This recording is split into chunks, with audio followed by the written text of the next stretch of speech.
Welcome to special show. మనం చూస్తున్నాం ప్రపంచానికి పెద్దన్న అంటూ అమెరికన్ ప్రెసిడెంట్లు ఎప్పుడు విరవీగుతూనే ఉంటారు. వాళ్ళు ఏం జరిగినా సరే మా కనుసన్నల్లోనే జరిగింది, మేము చెబితేనే జరుగుతోంది అనే విధంగా మాట్లాడడం అనేది పరిపాటిగా చూస్తున్నాం. ఈ మధ్యకాలంలో భారత్ అలాగే పాకిస్తాన్ యుద్ధ సమయంలో కూడా కాల్పుల విరమణ ఒప్పందాన్ని నేనే కన్ఫర్మ్ చేశాను, నేనే వాళ్ళిద్దరి మధ్యని కాంప్రమైజ్ చేశాను అంటూ డొనాల్డ్ ట్రంప్ ఒక ట్వీట్ వేశారు. మనం చూసాము. అందులో భాగంగానే తను భారత్ అలాగే పాకిస్తాన్ ఇద్దరికి సంబంధించి ఒక కీలకమైన వ్యాఖ్య చేశారు. ఆ వ్యాఖ్యకి తన ట్వీట్తో సమాధానం చెప్పారు ఆర్జీవీ. మనం చూసాం ఆ ట్వీట్ కూడా మనం నిన్న మాట్లాడుకున్నాం దాని గురించి. సో ఆర్జీవీ ఆ ట్వీట్ ఎందుకు చేశారు, నిజంగానే డొనాల్డ్ ట్రంప్ చెప్పేంత వరకు భారత్ పాకిస్తానీలకి కామన్ సెన్సో లేకపోతే ఇంటెలిజెన్సో లేదన్న డౌట్ ఉన్న నేపథ్యంలో ఆయన ట్వీట్ ఎందుకు అలా చేశారనే మాట్లాడే ప్రయత్నం చేద్దాం. మనతో పాటు ఆర్జీవీ గారు ఉన్నారు. ఆర్జీవీ గారు, ఇప్పుడు డొనాల్డ్ ట్రంప్ అన్న వ్యక్తి ఇప్పుడు ప్రపంచానికి పెద్దన్న నేను చెప్పంగానే జస్ట్ ఒక మాటతో ఆగిపోయిందని టైప్లో డిస్కస్ చేశారు. మీరు దానికి ట్వీట్కి చాలా అంటే ఆయనకు షాక్ ఇచ్చేలా ఒక ట్వీట్ చేశారు. ఏంటి అంటే మీనింగ్ ఏంటి అసలు?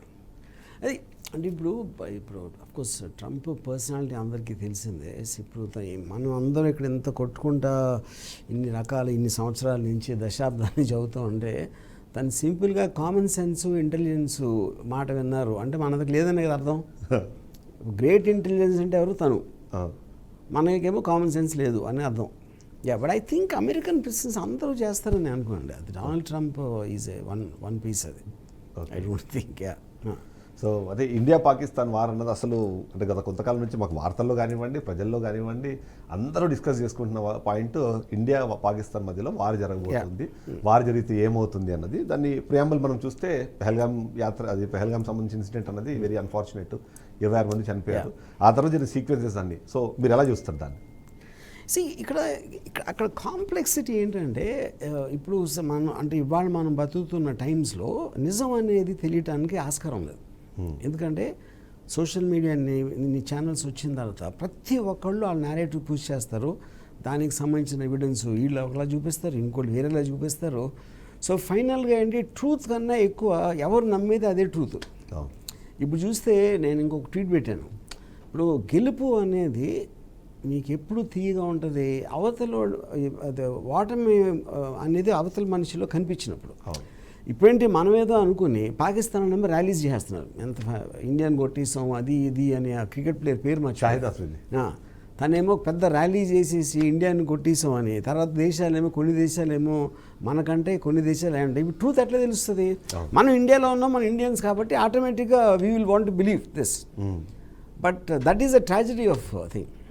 మీరు అన్నట్టు ఇప్పుడు మనము మొత్తం పాకిస్తాన్ని నిలువరించాము, వాళ్ళని ఆపేసాము, వాళ్ళని మొత్తం సర్వనాశనం చేసాము మనం చెప్తుంటే, పార్లమెంట్లో వాళ్ళకి సంబంధించిన ఒక ఎంపీ మాట్లాడుతూ 80 గంటల పాటు భారత్ని ఉక్కిరి బిక్కిరి చేసేసాము అన్నది ఆమె చెప్పిన ఒక నెరేటివ్. మీరు అన్నట్టు నిజము అబద్ధం కన్నా వాళ్ళ వర్షన్స్ మాత్రం ఇవాళ బయటకు వెళ్ళిపోతున్నాయి. మీ అబ్జర్వేషన్ ఏంటి? నిజంగా ఎవరు గెలిచారంటారు అసలు దీంట్లో? ఆనెస్ట్ అంటే అది ప్యూర్ స్పెక్యులేషన్. అంటే గెలవటం అసలు వార్లో ఎవరైనా గెలుస్తారని నేను అనుకోండి. ఇప్పుడు మీకు చేయాల్సి, ఇప్పుడు ఫర్ ఎగ్జాంపుల్ ఒక చిన్న ఎగ్జాంపుల్ ఇవ్వాలంటే ట్రూత్ అనేది ఇప్పుడు ఒక అప్నా భారత్ మహాన్ అని మనం ఉంటాం, అప్నా పాకిస్తాన్ మహాన్ అంటాడు. మన వైపు దేవుడు ఉన్నాడు, వాళ్ళు కూడా మన వైపు అల్లా ఉన్నాడు అంటారు. సో ఇది మన ఇద్దరు అనట్లేదు. మొత్తం ఏ కంట్రీలో ఎవరు చేసినా సరే ఏ కంట్రీ కూడా మేము తప్పు అనుకునేది చేయరు కదా. మనం తప్పు అని అనుకోవటానికి మనం ఇష్టపడతాం, ఎందుకంటే మనోళ్ళు కాబట్టి. సో అది ఎగ్జాక్ట్గా ఇప్పుడు ఏంటి, ఇప్పుడు మీరు న్యూట్రల్గా చూస్తే ఏమో కొన్ని ప్లేన్స్ పడేసామని వాళ్ళు అంటారు. మన వాళ్ళు కూడా అంత క్లియర్ కట్గా ఇవ్వలేదని నేను అనుకుంటున్నాను, అట్లీస్ట్ నేను చూసిన వరకు ఎంతవరకు. So the bottom line is, ఇప్పుడు ఇక్కడ ఇంకొక ప్రాబ్లం ఏంటంటే, మీరు ఇప్పుడు మనది పెద్ద కంట్రీ, మన ఆర్మీ పెద్ద ఆర్మీ, మనకు వెపన్స్ ఉన్నాయి అన్నీ. కానీ యుద్ధంలో ఎప్పుడైనా మీకు కార్నర్ చేసినోడు మోర్ డేంజరస్ అవుతాడు. వాళ్ళకి ఇప్పుడు మనకు అంటారు కదా, పిల్లిని కూడా మీరు కార్నర్ చేస్తే అటాక్ చేస్తుంది అని అంటారు కదా. సో ఆ డెస్పరేషను, ఆ కైండ్ ఆఫ్ మనకు ఇంకా పోయేది లేదు, వాళ్ళు ఆ జనరల్స్ కానీ వాళ్ళు మాట్లాడే రిటారిక్లో, ఇప్పుడు నార్త్ కొరియాకి అమెరికాకి జరుగుతుంది కదా. North Korea is nothing in front of America. కానీ వాడు కూడా ఏమంటున్నాడు, అరే నేను ఏం చేస్తా అంటున్నాడు. న్యూక్లియర్ ఆర్మ్స్లో ఉన్న ప్రాబ్లం అది.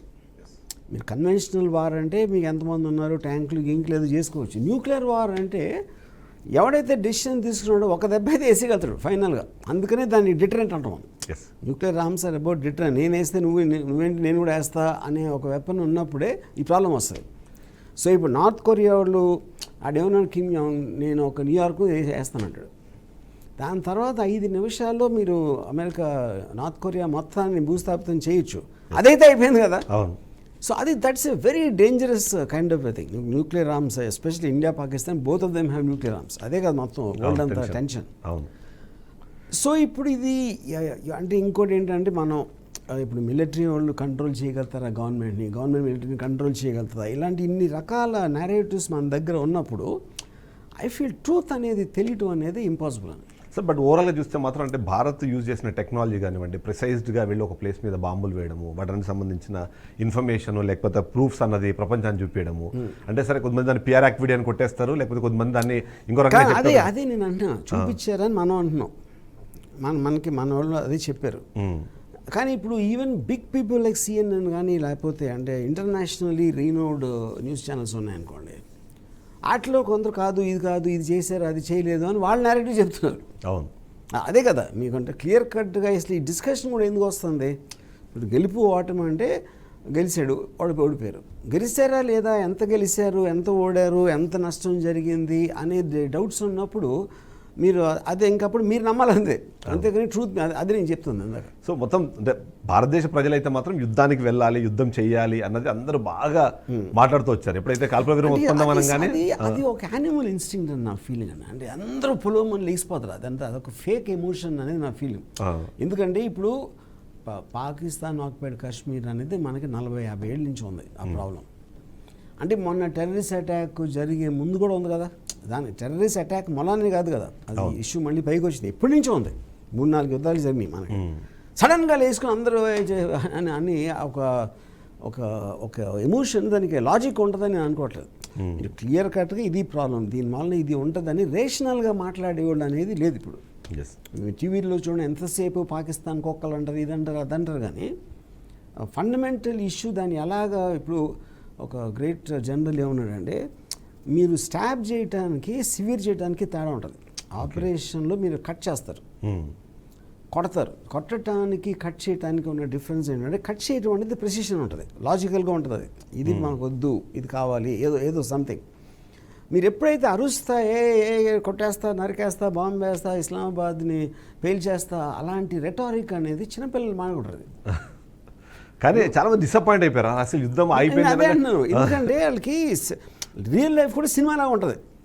ఇప్పుడు హీరో బయలుదేరాడు, ప్రీ క్లైమాక్స్లో బయలుదేరితే ఇప్పుడు క్లైమాక్స్ వద్దు, మన సీజ్ ఫైర్ అన్న ఫీలింగ్ వస్తుంది వాళ్ళకి.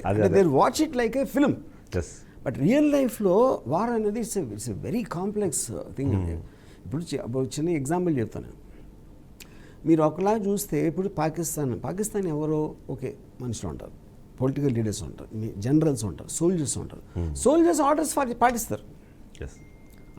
ఆర్డర్స్ పాటించి అప్పుడు మన సోల్జర్స్ పాటిస్తారు, వాళ్ళ సోల్జర్స్ పాటిస్తారు, యుక్రెయిన్ వాళ్ళు పాటిస్తారు, అందరూ పాటిస్తారు. ఫైనల్గా ఫ్రంట్లోకి వచ్చేప్పటికి ఎవరు పోయేది వాళ్ళే.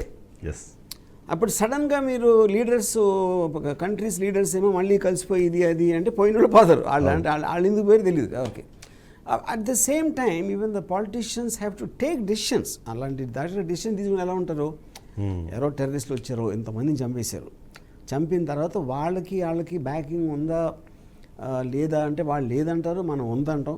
అది 100% ప్రూవ్ చేయడానికి అయితే ఛాన్స్ అయితే లేదు, ఇంపాసిబుల్. ఇప్పుడు మన ఇండియాలోనే సిబిఐ వాళ్ళు ఇన్ని కేసుల్లో ఉండి ఏది సాల్వ్ చేస్తున్నారు ఏది తెలియదు మనకి, ఏది అంతా మన చేతిలో ఉండే.